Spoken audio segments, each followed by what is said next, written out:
You're listening to The Greater Loop, a podcast from the World Affairs Council of Greater Houston. In each episode, we bring to you leaders who connect Houston to the world, from business to diplomacy, innovation to impact. This is where global conversation begins. Let's get started.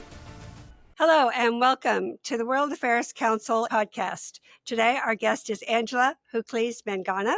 She is a former U.S. women's national midfielder and two-time gold medalist and longtime advocate for athletic development and equity.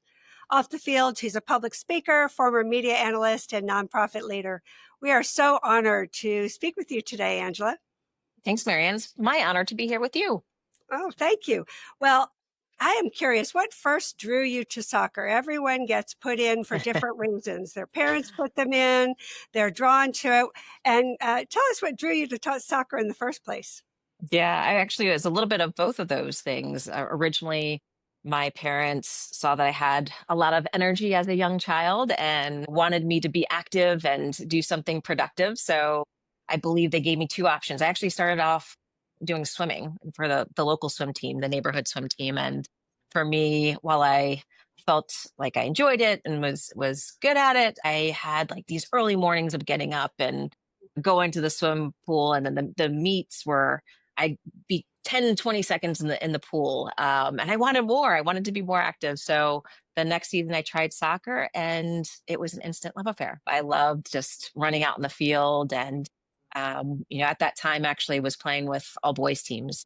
We didn't really have a whole lot of girls teams where I grew up. And it was something that I loved just doing, playing, engaging with my teammates, and probably having the orange slices at halftime too. The creative snacks, that's what makes it fun. Exactly. Yeah. So now you're president of women's soccer and chief soccer officer at the Houston Dash. Tell us about that. What does your day look like? Yeah, I think my days are never the same, which I love about this job and this role. And it is definitely more on the administrative. I think it blends a lot of my passions. It's the football specific of the sport, but it's also the business side of the sports industry. So, my role really is to help create a vision, create the strategy that goes behind that vision of how we really shoot for the stars and get our goals achieved, and helping to support our staff who then support our players to not just win on the field, but looking at what does success look like? How are we winning off the field as well? And it's something that, I think having a background in the sport specifically has been great because I can empathize with our players. I can understand what they're going through, and it helps me also lead our staff in a much better way. What challenges do you get every day?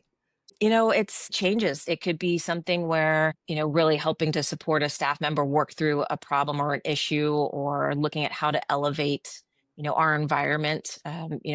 What's really special and unique about not just our club, but I think the industry as a whole, specifically women's soccer, women's professional soccer in our country, is that we are at this really unique turning point, I think.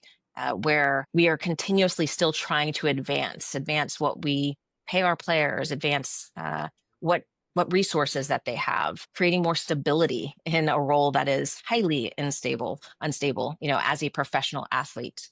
And as staff members as well. So really, when I say the day to day is different, it could be negotiating a contract with a player or an agent to, traveling in a different city to support the team and watch a game, to interfacing with our marketing and PR department on how we're elevating our staff and players in the community. I'm interested to know how much of your team is from outside of the U.S. We have, I don't know, it's a great question. I should know better the percentage, but we have quite a few players who serve on their national teams. Some are specifically from other countries. Some are also domestic in terms of they were born in the United States, but might have dual citizenship. And so we have players who actually just signed a player recently from Italy. We have players that are Brazilian, that are Nigerian. So literally all over the world.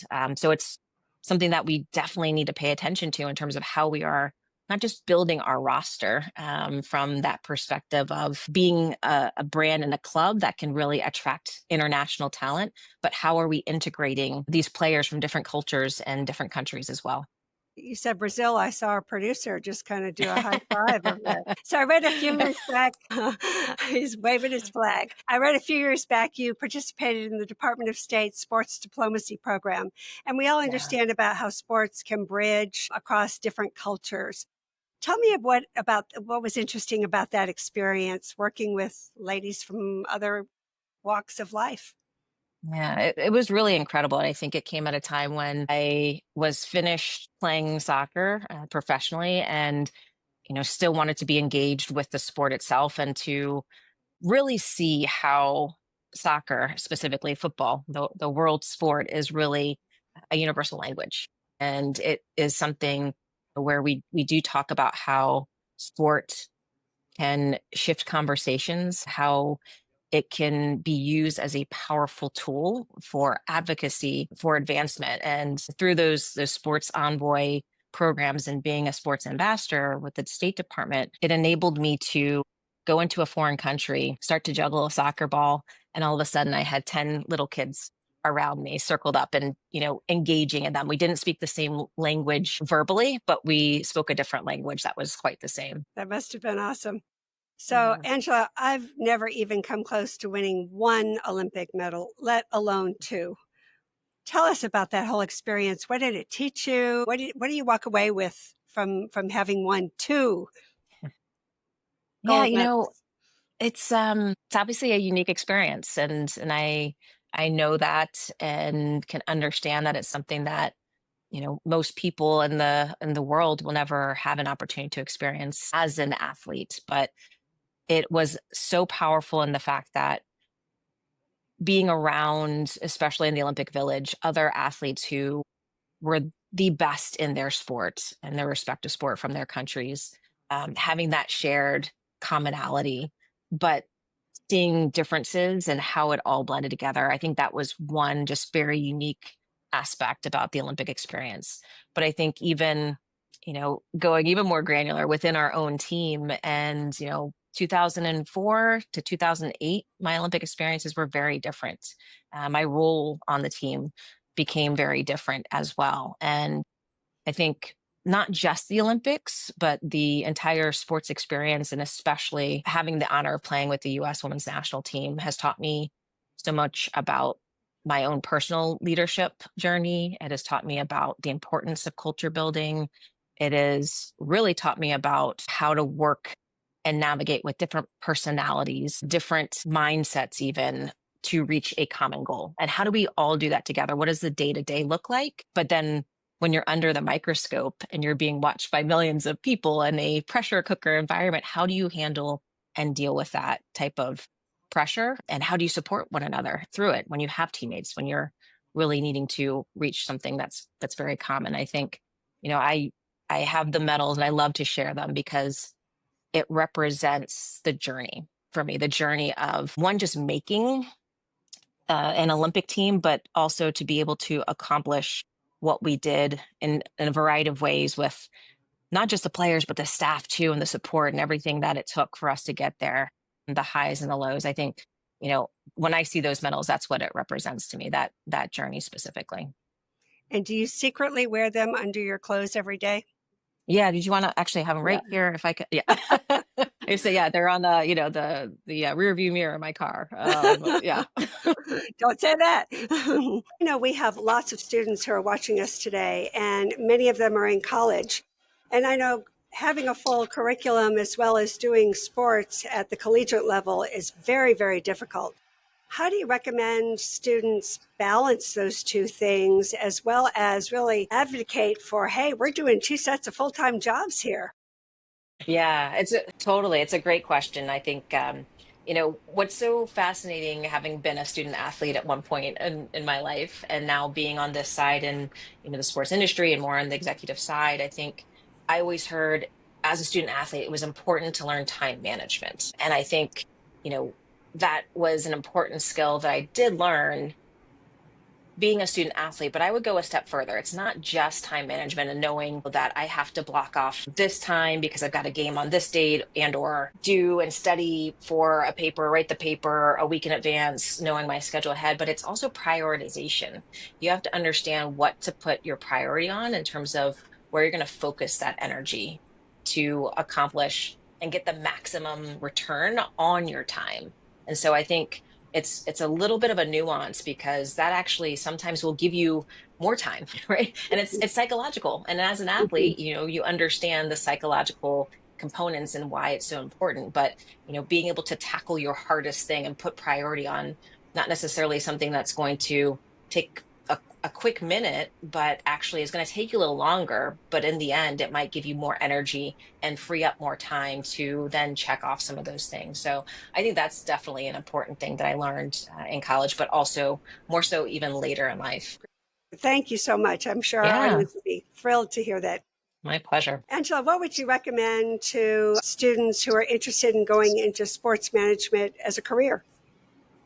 That's a great question. I think it's actually probably, I would answer it differently now than if Mm. someone asked me that question uh, when I was getting into it, because I had no idea that this would be a role that I would hold one day when I was in college. And so it, I think I'm saying that for a few reasons, but one, they didn't really exist as much as they do now. I think the opportunities and being able to get into professional sports, into sports management, there are just so many more opportunities first and foremost. And so I do think pathways are different and they are being created. Having a sports background like myself in terms of playing at a high level definitely is helpful. So if you are already in sports, I think that whatever capacity and role you hold, I think that is definitely helpful. But I think things are opened up. And my advice would be really to seek out people that are holding positions that you're interested in.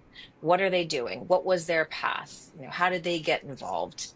Are you able to connect with them on LinkedIn? Are you able to actually have a conversation? Ask them some questions. I think it's unique opportunities to have internships with sporting departments, but definitely on the business side, I know here with our Houston Dash and Dynamo organization, we do have internship opportunities in our business office. So I think being able to just put yourself in the room and starting to have conversations with people who you might have an interest in their roles are a great way to start.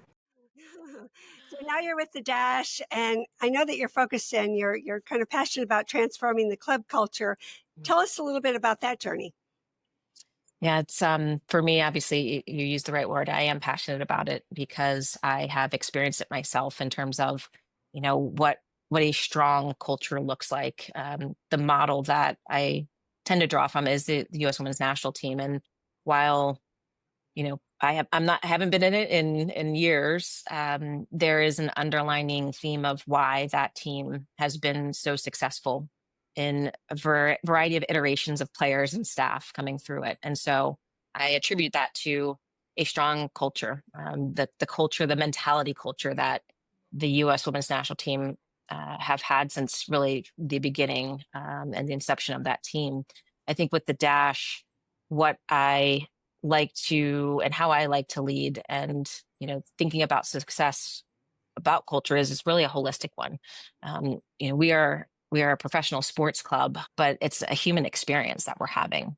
And so our ability to navigate what it looks like to be a high performing environment and culture and building that and understanding that we have human beings involved in this process. So how do we support players, staff? How are we offering development opportunities so that, if we are competitive people in the sports industry, we need to be challenged and tested, but also supported at times in different ways. So it's really being able to take a step back and that's what my role and job is to be able to have a high level overview of all of the departments, all of the things. And my fun part of it is being able to try to look at ways of supporting and empowering good people who are good at their jobs and trying to get the best out of them, because that's what teamwork is about. And that's what I've lived and experienced and been able to see how we can create successful teams when we all work together collaboratively. What do we see on the horizon for the Houston Dash and yourself?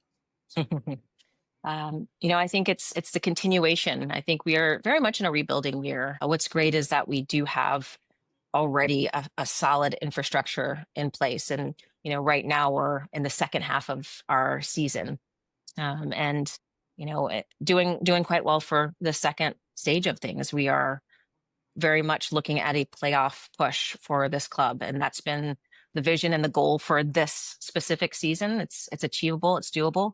It still will take a lot of work and effort to achieve that.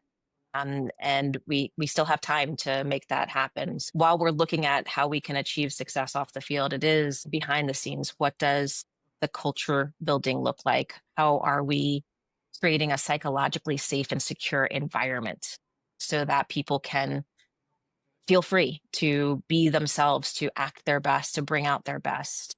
And I think, we talk about sometimes you compare how the athletes and the entertainers that, this fun, they want to be each other, right? Because I do think there's an artistic, creative side to high level athletes.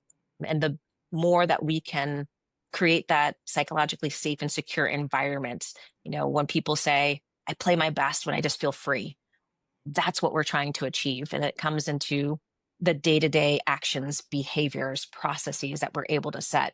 So we're not so much, putting out fires and in the weeds of things, but we're able to take a step back and just feel that freedom when those players hit the pitch, every weekend for game day.